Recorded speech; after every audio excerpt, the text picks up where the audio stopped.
നമസ്കാരം. കേന്ദ്ര സർക്കാർ കഴിഞ്ഞ കുറച്ച് ദിവസങ്ങൾക്ക് മുൻപ് പല ജി.എസ്.ടി നിരക്കുകളും പല പ്രൊഡക്റ്റുകളിലും ജി.എസ്.ടി നിരക്ക് കുറച്ചിട്ടുണ്ടായിരുന്നു. നമ്മളിൽ പലർക്കും തോന്നിയ സംശയങ്ങളിൽ ചിലതാണ്. എന്തുകൊണ്ടായിരിക്കാം പെട്ടെന്ന് കേന്ദ്ര സർക്കാർ ഇത്തരത്തിലൊരു തീരുമാനത്തിലെത്തിയത് എന്ന്. അപ്പോൾ ജി.എസ്.ടിയുമായി ബന്ധപ്പെട്ട് ചില സംശയങ്ങൾക്ക് അല്ലെങ്കിൽ ജി.എസ്.ടിയുമായി ബന്ധപ്പെട്ട കാര്യങ്ങളൊക്കെ ചർച്ച ചെയ്യാൻ ഇന്ന് എ.ബി.സി മലയാളത്തിൽ അതിഥിയായി എത്തിയിരിക്കുന്നത് ഹൈക്കോടതി അഭിഭാഷകനും ജി.എസ്.ടി ഫാക്കൽറ്റിയുമായ അഡ്വക്കേറ്റ് ഹരിഹരൻ സാറാണ്. നമസ്കാരം സർ. നമസ്കാരം. ഓക്കെ. സർ, ഈ കേന്ദ്ര സർക്കാർ പല പ്രൊഡക്റ്റുകൾക്കും ജി.എസ്.ടി നിരക്കിൽ പെട്ടെന്നാണ് ഒരു കുറവ് പ്രഖ്യാപിച്ചുകൊണ്ട് രംഗത്തെത്തിയത്. നമ്മളിൽ പലരും അപ്പോൾ അമ്പരന്നിരുന്നു. എന്തുകൊണ്ടായിരിക്കാം കേന്ദ്ര സർക്കാർ ഇങ്ങനെ ചെയ്തതെന്ന്. അതിൽ ഉയർന്നു വന്ന ചില സംശയങ്ങളിൽ പ്രധാനപ്പെട്ടത് അമേരിക്ക ഇന്ത്യക്ക് മേൽ അല്ലെങ്കിൽ മറ്റു ലോകരാജ്യങ്ങൾക്ക് മേൽ ഏർപ്പെടുത്തുന്ന താരിഫ് ഉണ്ട്. ആ താരിഫിൽ ഏറ്റവും കൂടുതൽ അത് ബാധിച്ചിരുന്നത് ഇന്ത്യയാണ്. അപ്പോൾ ആ സമയത്ത് തന്നെയാണ് കേന്ദ്ര സർക്കാർ ജി.എസ്.ടി നിരക്കിൽ ഒരു ഇളവ് പ്രഖ്യാപിക്കുന്നത്. അപ്പോൾ അമേരിക്ക പ്രഖ്യാപിച്ച താരിഫും നമ്മുടെ കേന്ദ്ര സർക്കാർ ആ സമയത്ത് തന്നെ പ്രഖ്യാപിച്ചിരിക്കുന്ന നമ്മുടെ ഈ ജി.എസ്.ടി നിരക്കിലുള്ള ഇളവും തമ്മിൽ എന്തെങ്കിലും ബന്ധമുണ്ടോ? അതാണ് ആദ്യത്തെ ചോദ്യം. ബന്ധമുണ്ടോ എന്ന് ചോദിച്ചാൽ നല്ല ബന്ധമുണ്ട്. ഒപ്പം തന്നെ ഈ രാഷ്ട്രീയ പാർട്ടികളുടെ താല്പര്യങ്ങളുടെ ഭാഗം ഒരു ചെറുതായിട്ടുണ്ടാകും. അത് നമുക്ക് മാറ്റി നിർത്താം.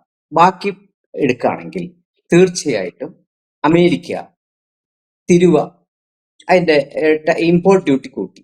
ഈ ഇന്ത്യയിലെ സാധനങ്ങൾ അവിടെ എത്തുമ്പോൾ ഇമ്പോർട്ട് ഡ്യൂട്ടി കൂടും. അപ്പോ ഇന്ത്യ അമേരിക്കയെ ആശ്രയിക്കുന്നു എന്ന ഒരവസ്ഥ മാറ്റിയെടുക്കണം. അതിന് ഇവിടത്തെ പ്രൊഡക്റ്റിന് കൂടുതൽ അട്രാക്ഷൻ കൊടുക്കുക, ഇവിടത്തെ ഉൽപാദന മേഖലയിൽ കുറെ അട്രാക്റ്റീവ് സ്കീം ഉണ്ടാക്കുക. അങ്ങനെ റേറ്റ് ഓഫ് ടാക്സ് കുറയ്ക്കുമ്പോൾ ഇപ്പോ അമേരിക്കയുടെ സെയില് ഇന്ത്യക്ക് നഷ്ടപ്പെട്ടു കഴിഞ്ഞാൽ സ്വാഭാവികമായിട്ട് ഇവിടെ ഒരു ക്യാഷ് ഫ്ലോ പ്രോബ്ലം ഉണ്ടാവും. ആ പ്രോബ്ലം മാറ്റാൻ ഇന്റേണൽ റിസോഴ്സിൽ കുറെ ഏറെ പ്രഷർ ഫ്രീ അറ്റ്മോസ്ഫിയർ ഉണ്ടാക്കുക.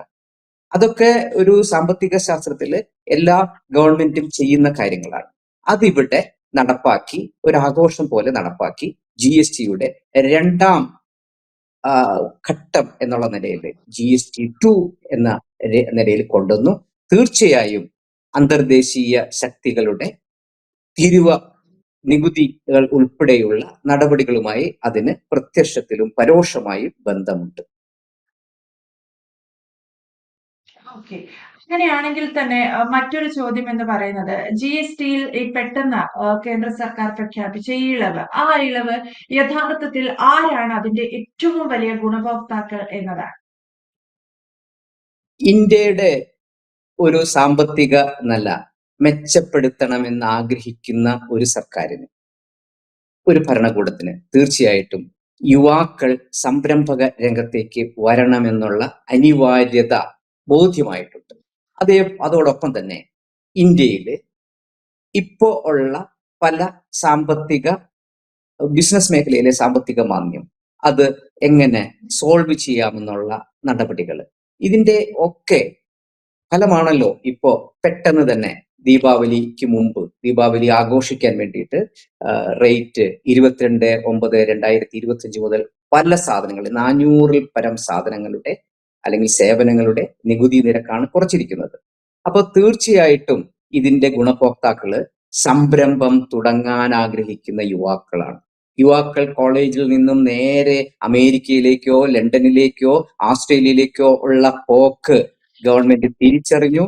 അവരെ ഇവിടെ പിടിച്ചു നിർത്താൻ ചെറുകിട MSME മേഖലയില് അവരെ സംരംഭകരാക്കാനുള്ള ഒരു പരോക്ഷ ഇടപെടലുകൾ ഇതുമൂലം ഉണ്ടാകും. അതായത് GSTയുടെ പരിഷ്കാരങ്ങൾ സർക്കാർ GST കൗൺസിലിലേക്ക് കൊണ്ടുവന്നപ്പോൾ, കൗൺസിലിലൂടെയാണല്ലോ കൊണ്ടുവരാൻ പറ്റുക, അങ്ങനെ കൊണ്ടുവന്നപ്പോൾ 2 തരത്തിലുള്ള പരിഷ്കാരങ്ങളാണ് ഉണ്ടായത്. ഒന്ന്, നികുതി നിരക്ക് കുറയ്ക്കുക. 2, നികുതി നിയമത്തില് കുറച്ച് അയവ് വരുത്തേണ്ട കാര്യങ്ങളുണ്ട്. നടപടിക്രമങ്ങളിൽ കുറെ ഏറെ സുതാര്യത ഉറപ്പുവരുത്തണം. അതേപോലെ GST ട്രൈബ്യൂണൽ എന്ന അപ്പലേറ്റ് ഫോറം പ്രവർത്തിച്ചു തുടങ്ങിയിട്ടില്ല, നേരത്തെ തുടങ്ങേണ്ടതായിരുന്നു.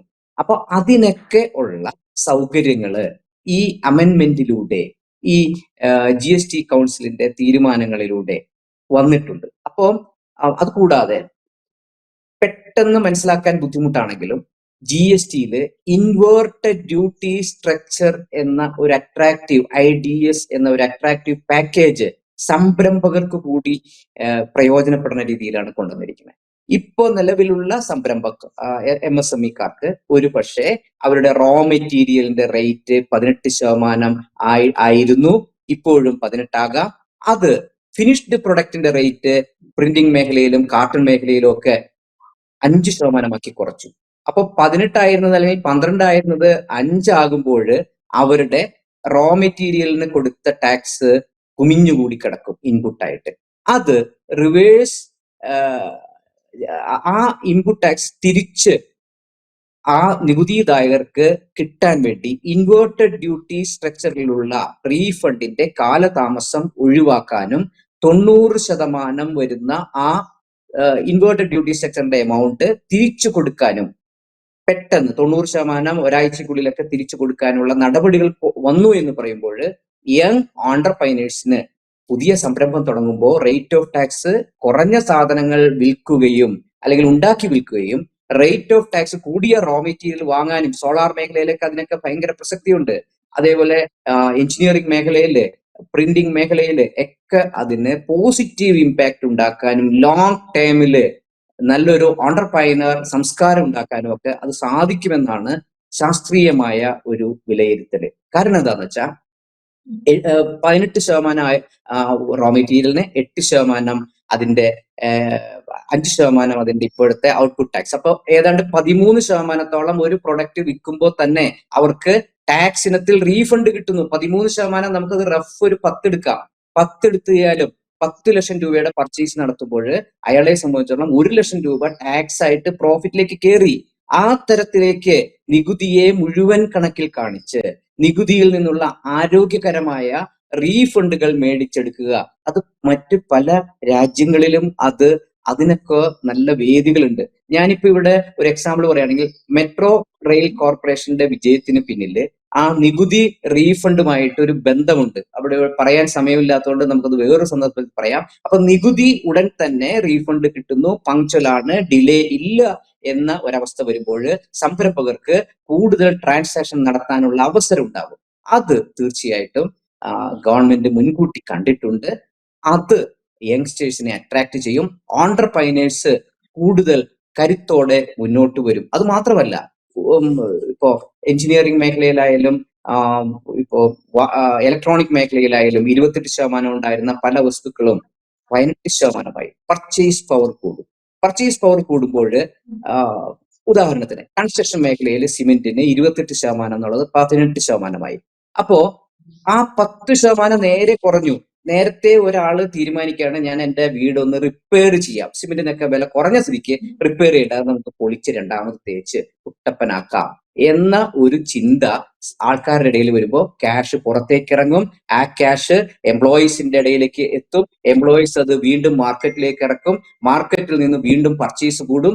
അങ്ങനെ ഒരുപാട് ഫ്ലോ ഉണ്ടാവും. അതായത് 2 + 1 = 3.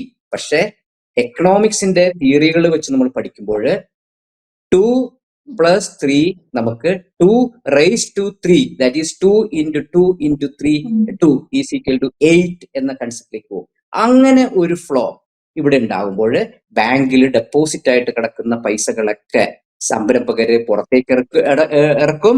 അതേപോലെ തന്നെ ഒരുപാട് ഫ്ലോ മാർക്കറ്റിൽ ഉണ്ടാവും. അപ്പോൾ GSTയുടെ ഒരു ഇമ്പാക്ട് GST എന്ന് പറയുന്ന ഒരു ചെറിയ നികുതി മേഖലയിലല്ല നിൽക്കാൻ പോകുന്നത്. അത് മാർക്കറ്റിൽ ഒരുപാട് ചലനങ്ങൾ ഉണ്ടാക്കും. യുവാക്കൾ അതിൽ അട്രാക്റ്റീവ് ആകും. ഇനി സംരംഭത്തിന്റെ സമയമാണ്.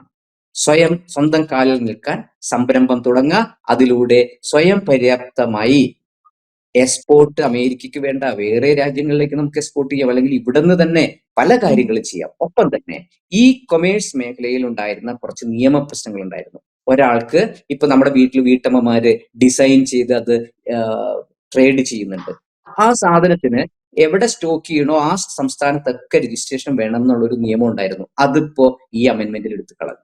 അതായത് ഇവിടെ ഇപ്പൊ കേരളത്തിലുള്ള ഒരാൾക്ക് തമിഴ്നാട്ടിലേക്കോ ഗുജറാത്തിലേക്കോ സാധനങ്ങൾ അയക്കണമെന്നുണ്ടെങ്കിൽ ഇവിടുത്തെ രജിസ്ട്രേഷൻ മാത്രം മതി.